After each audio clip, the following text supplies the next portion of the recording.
It is people, power, and politics. This, my friends, is The Pulse. I'm Roop Raj. As always, we have a lot to get to tonight. We're going to talk about tariffs. The president loves them, but they're frustrating our neighbors.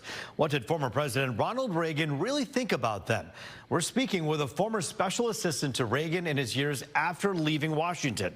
Later, the race for governor, you'll hear from three major candidates and their positions on three major issues. And also, SNAP, our food banks ready for what could be a big influx in need. That's all coming up. But we begin tonight with the big story in the world of politics of the day, and really in the world period. The FBI foiling a potential terror attack, agents arresting several people and raiding a number of locations today around Metro Detroit. The feds confirming they were at homes and in a storage facility in Dearborn and Inkster, removing computers and other items. They say this has ties to a terror organization. The attorney for one of the people arrested tells us there was no mass casualty plot. FBI Director Kash Patel says due to the vigilance of this FBI, they prevented what could have been a tragic attack and says thank you to their dedication. Michigan will have a safe and happy Halloween. Law enforcement can't say much about this as of yet. We did speak with a neighbor. They're really nice people, but you know, the FBI is doing whatever they got to do to protect us, so that's all that really matters to us. And you said you know the family over there a little bit? Yep, we're very close with them. They're very nice, cooperative, family neighbors, family friend neighbors. You know, once again, you know, we were very surprised seeing them at their house, but once again, we hope everything works out for them. Well, as you know, there's going to be a lot more coming from this story. Now to the shutdown, where there are some new developments on SNAP benefits. They're set to run out this weekend, but today a federal judge says the administration has no later than Monday to come up with a plan to at least partially pay for the benefits while the government is closed. In all, 42 million Americans receive SNAP, including 1.4 million right here in Michigan. It's the nation's largest anti-hunger program. 25 states, including Michigan, are suing the Department of Agriculture over their decision to suspend SNAP. Local food banks expecting a huge rush and a huge strain as more people come for help. We'll have much more on that coming up later in the show. In the meantime, this is day 31 of the shutdown. The government closed for the month of October, essentially. Republicans control the House, the Senate, and the White House, but they don't have the votes in the Senate to overcome the Democrats' filibuster. So President Trump has a plan for that. Get rid of the filibuster. It's also known as the nuclear option. Take a look at this. In a Truth Social post, he says, quote, because the Democrats have gone stone cold crazy, the choice is clear. Initiate the nuclear option. Get rid of the filibuster and make America great again. This isn't exactly a new idea. In fact, former President Barack Obama wanted to do it when he was in office. President Biden called for changing filibuster rules to try to get legislation passed when he was in office. But now, President Trump calling for it. Democrats aren't so happy, and Republicans are thinking the Democrats may cave.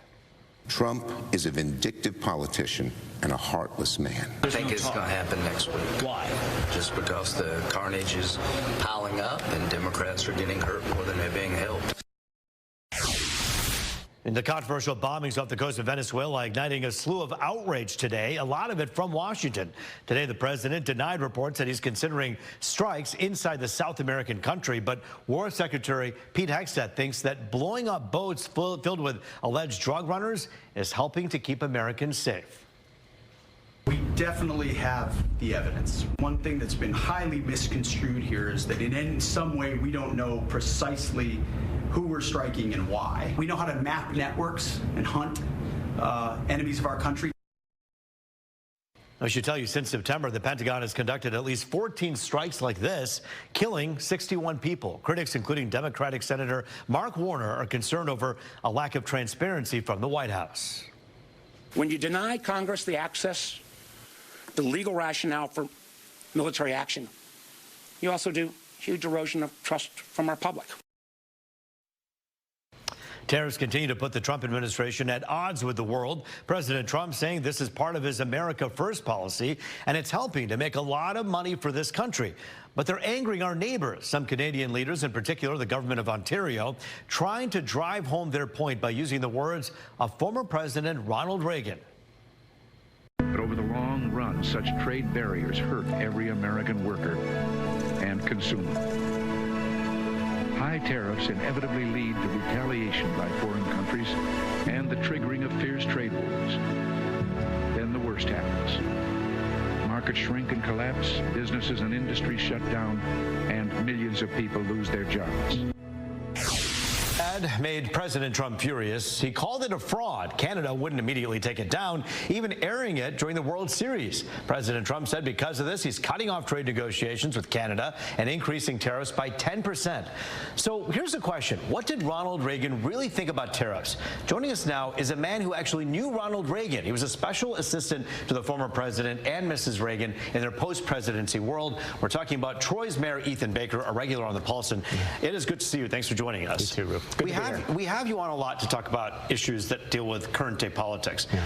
But what I find really interesting is that if you ask me, like, how many people in this country actually worked with and knew President Reagan, you're one of them. Yeah.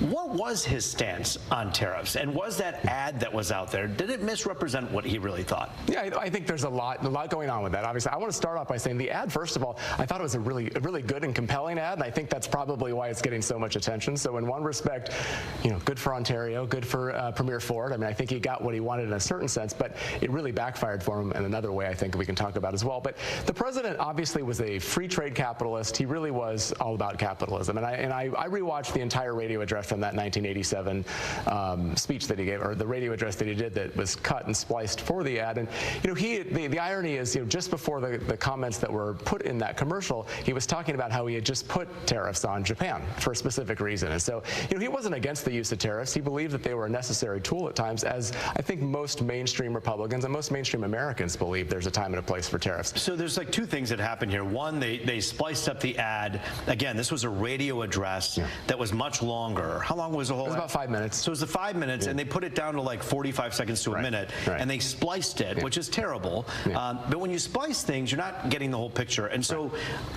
there's another part of it that was, hey, there's some people who say, let's revise history. He was anti-tariff.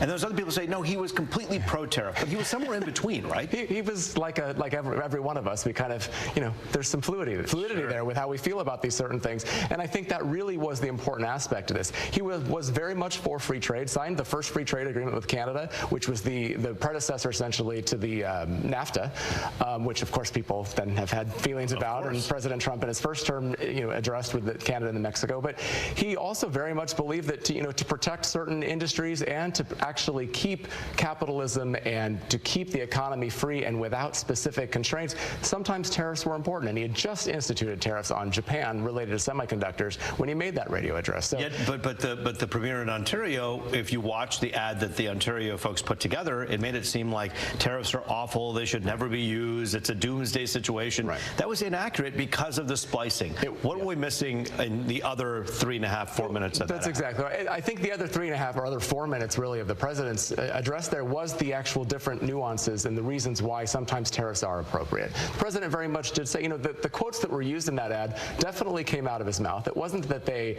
like an AI type thing. It wasn't a deep fake. It was what he had said, but it was missing the context of when they're appropriate and when they're not. And his concept was, if you just have, protectionism all the time and tariffs that are full throttle without any reason to do them, you're going to create less competition, which is going to be bad for free trade, or bad for business, bad for the economy, and bad for Americans ultimately. I think where Premier Ford, if I'm being really, as I thought about this, I think he really overstepped. Prime Minister Carney had just met with President Trump, and they were actually working towards the diplomatic solution, which is the right thing for the United States, the right thing for Canada, certainly for us here in Michigan.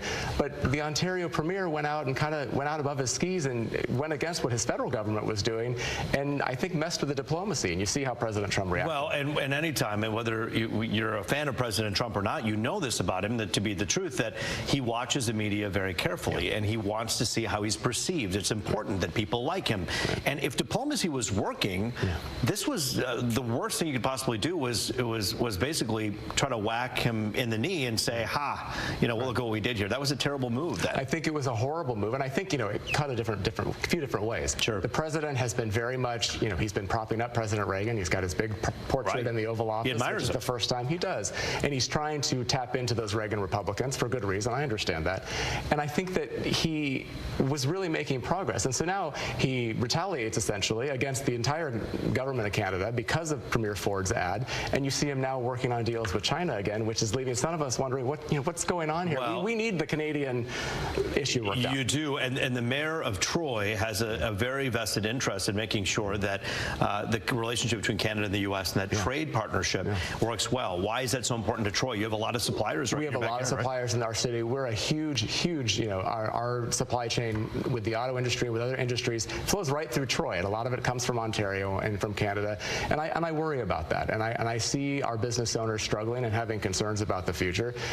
I still ultimately believe that we're going to work out a great deal with Canada. I say that as somebody who knows that for the good of the country, for the good of Michigan, I do believe that's ultimately going to happen. But that uncertainty that we've talked about so many times, it continues to exist, and the businesses in the city of Troy and throughout Michigan need to have this issue resolved. Perhaps Canada's on punitive hold right now as the president weighs his options and then perhaps comes back to the table again on his own terms, as President Trump is known to do. Which is exactly what I think is likely to happen. And just as if I quickly, the whole concept that Premier Ford did this, he essentially acted as if a governor of a state in the United States was doing diplomacy outside of what the president of the United States is doing. And to me, that's a terrible way to do business for his own province. I mean, it really hurt him. I think it will hurt him more. As you call it, an overstep. I think that regardless of where your political stripes lie, that's the truth in this particular case. It's an interesting one, and someone who knew President Reagan and his wife well.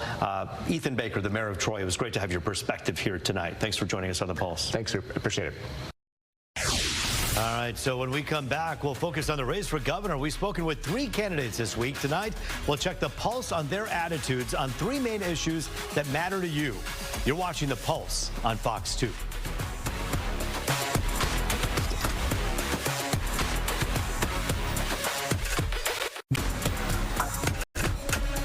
Welcome back to The Pulse. This week we've welcomed 3 candidates for governor right here into Studio C to Michigan to talk to Fox 2. Republican Congressman John James, Democratic Secretary of State Jocelyn Benson, and Independent Detroit Mayor Mike Duggan. We focused on several key issues, among them SNAP benefits. Here's what they had to say. Republicans voted 40 days ago, Republicans in the House, to keep the government open. Fact. Republicans in the Senate voted 14 times to keep the government open. Fact. Republicans want to continue paying your SNAP benefits. Republicans want to continue paying our law enforcement officers and our air traffic controllers. Republicans want to make sure that we keep our nation safe and keep our promises.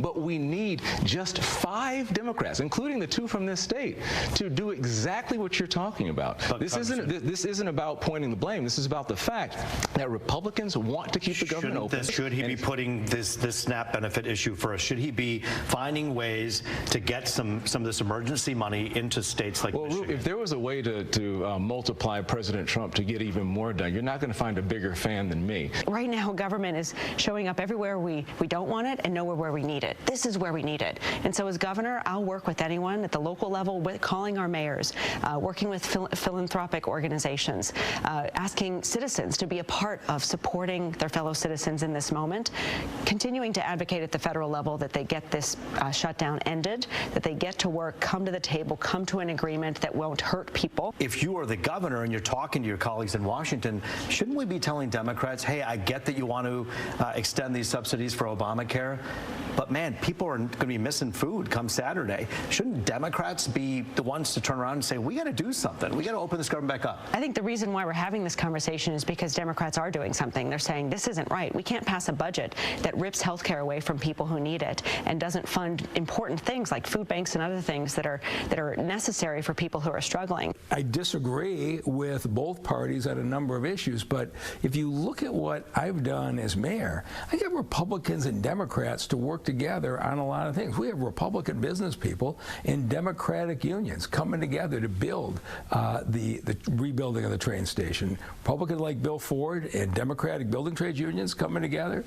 Same thing at Ford Field. Same thing on the riverfront. In Detroit, we've rebuilt because we've included everybody, and everybody's been valued. Now to education. We have some numbers for you, and they're not great. Take 4th graders, for example. Just 42% are considered proficient or better in English and language arts. In math, that number, 39%. Now, these are the state's own numbers from those M-STEP tests. But also look at this. According to the National Education Association, the union representing millions of teachers across the country, Michigan ranks 33rd in the entire nation in the number of teachers in public schools. Average salaries per teacher also 33rd. This for a state that ranks 10th in population. We asked the candidates how they would address this. I want Michigan to have the best education system in the country. And my hope, my goal as governor is to be able to work with anyone, including partners in communities all across the state, to ensure not only are we preparing our kids to read and have math and other things, but that we're investing in arts education that also help kids thrive, that we're investing in apprenticeship programs that give people on-the-job training, no matter what job they want to go into. Other states have figured out how to bring their education system into this century. We need to do that too, and that will be one of the things that I'm most committed to and dedicated to doing as governor. It's the main reason I'm running for governor. I mean, when 60% of our third graders across the state of Michigan can't read at grade level, and Lansing just kind of shrugs and lives with it, I said somebody has to say this is too much. And one of the things I'm going to talk about today is, since the voters passed Proposal A in 1994 and we raised that sales tax to 6%, the money was supposed to go into the school aid fund. And the state legislature is now taking $1.3 billion out of our schools, spending it on other things, as our performance in classrooms declining. And somebody has to say enough's enough. We are number 2, close to the bottom in population growth. We are 44th out of 50 in terms of education. We have among the highest unemployment in the entire country. That's unsustainable, untenable, and it's unfair. We have too many situations in the state of Michigan where we are using 20th century solutions to solve 20th century problems. We need 21st century solutions. We are not afraid of the future, but we demand to be a part of that. All right, the political aisle, sometimes it seems as wide as Lake Huron, but Governor Gretchen Whitmer has made a point to work with President Trump. And it's cost her politically. She took a lot of heat for going to the White House to work on that deal, along with Michigan's Republican House Speaker Matt Hall, to bring 5,000 jobs to Selfridge Air National Guard Base. She went to the Oval Office, as you see here, and at Selfridge, she greeted the president. She spoke at the same podium. She heard the jeers from within her own party because of it. What would the candidates do if they got the job? Would they stretch out a helping hand or turn the cold shoulder? Here's what they're telling me. I cheered Gretchen Whitmer when she went to work with President Trump. 5,000 jobs at stake in the Selfridge Air Force Base, just a few miles from where we're sitting, anchoring the Macomb County defense industry, and it was going to close. They had lost their fighter missions, and if they didn't get new ones, it had been devastating. She got slammed by Democrats.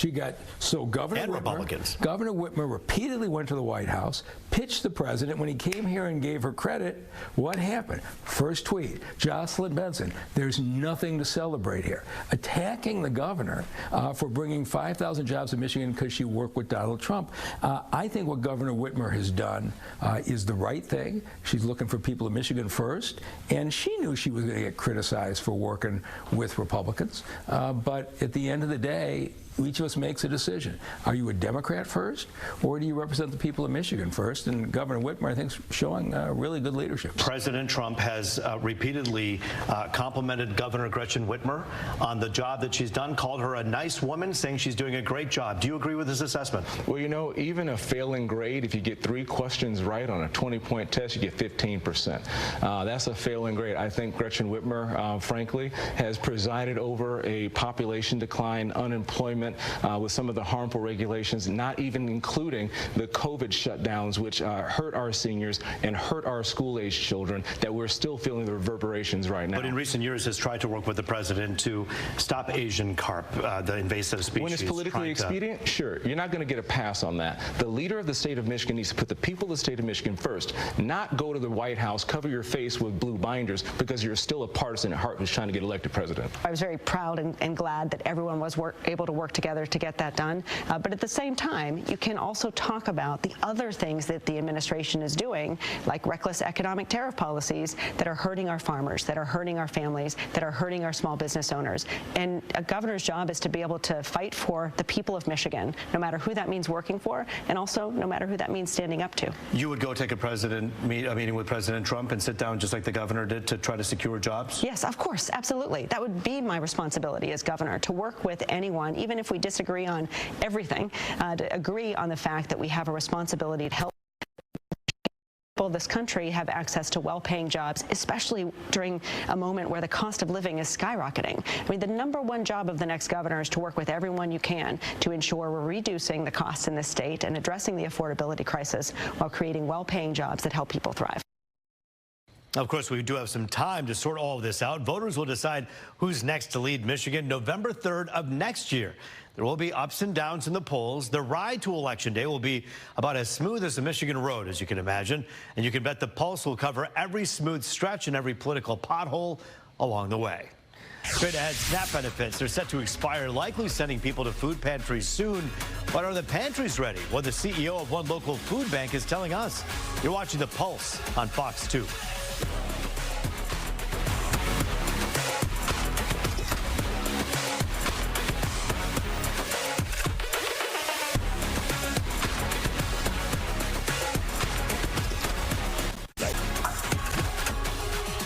Back here in the Pulse, SNAP benefits expiring this weekend. Food pantries expected to get pretty busy.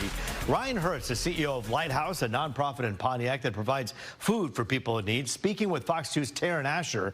Is Lighthouse ready for an influx of people who need help? Here's what he thinks. Not. Frankly, this is an unprecedented situation for us.